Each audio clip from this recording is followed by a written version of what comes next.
Hello and welcome back to our study of Peninei Halacha, the teachings of Rebbe Eliezer Melamed, Shlita. Here we find ourselves midweek, continuing our study. Zechus Chaylei Tzva Agna Yisrael, L'Refuah Shleim La'am Yisrael, and for the safe return of all of our hostages. Our next chapter, Yitziel Chutz La'aretz L'Tzarech Chashuv V'Tiyul. What about leaving Israel? She'ela Merkazis B'Hilchos Yishuv Arati. Mahu hageder hamodiach shel mitzvah. So a central question that we have in the mitzvah of settling the land of Israel is, what is the exact parameter of this mitzvah? Does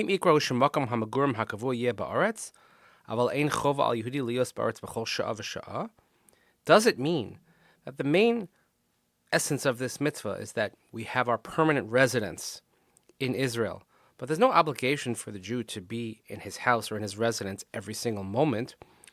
Or does it mean that a person should always eternally live in Israel?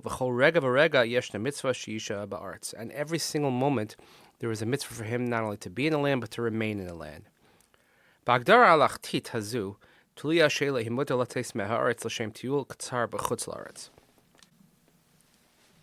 the base of this question, this halacha query, is the conundrum: are one allowed to leave Israel, let's say for just a tiyul, a short trip, to the diaspora? So can you leave Israel? You want to take a little vacation. Is that allowed?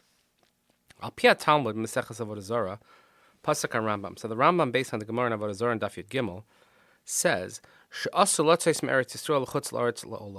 that a person cannot leave Israel to outside of Israel ever. However, there are three reasons which will allow someone to leave Israel. Torah, Misuin, Umischar.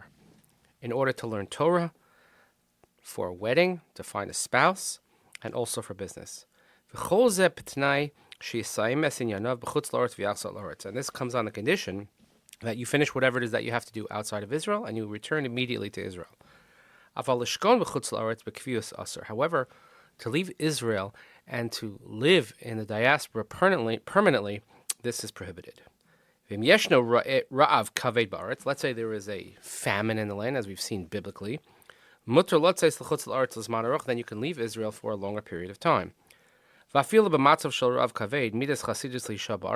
in a time of a very strong and difficult famine, nevertheless, it's considered a midas chasidus, a righteous action, to stay in the land of Israel. And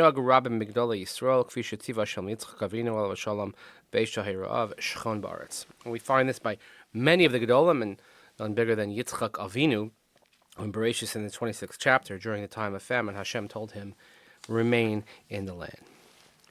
In Cain, so it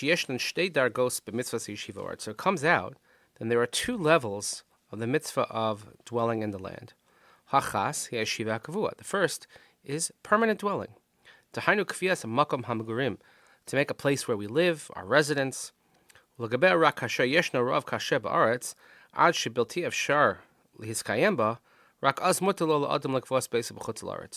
And barring unforeseen circumstances like a fierce famine, then a person should stay in Israel. But if there are difficult extenuating circumstances, then he can move to Chutz La'aretz.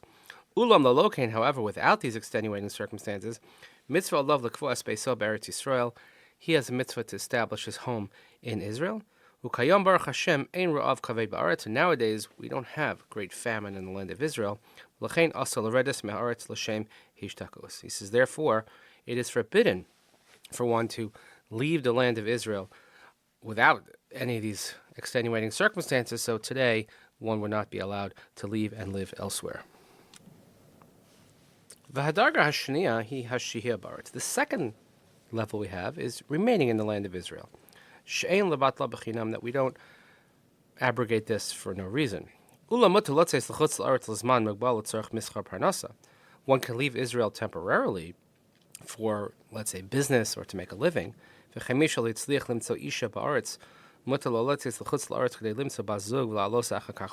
someone was not successful in finding a spouse in Israel and you want to travel abroad to find someone to marry, this is certainly allowed.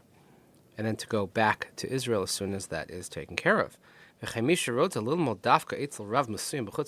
somebody wants to learn specifically by a certain Rav or any yeshiva in Chutz La'aretz. You're allowed to leave Israel to learn in that place. But of course, this is on condition that you have every intention to return. But realistically speaking, certainly in our times, most of the great Talmidei Chachamim live in Israel. It doesn't seem reasonable to leave Israel to go learn in Chutz La'aretz when most of the Talmidei Chachamim and the great yeshivas, etc., are located in Israel itself.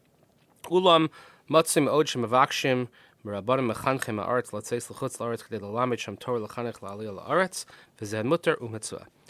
We do find, however, that many rabbis or educators, rebbeim, are asked to leave Israel to come to the United States, for instance, or anywhere in Chutz La'aretz, so that they can teach Torah, but also to encourage people to make aliyah, to move to Israel. This not only is allowed, he said, but it's a mitzvah. And also for medical purposes, let's say there are certain medical procedures that one can only get abroad, that certainly one is allowed to leave the land of Israel. Or let's say to visit one's parents or to honor one's parents, one can certainly leave Israel temporarily to go fulfill the mitzvah of kibbud av va'em. So we'll see more along these lines next time about what about a pleasure tiyul. Can one go just for a vacation? This is part of this question, but certainly until then, we'll continue davening for the brave soldiers of the IDF who are fighting so that we have in Israel to come home to, for Shalem L'Am Yisrael, return of all of our hostages. Thank you again, everyone, for listening. Hope you have a great day. We'll see you here next time.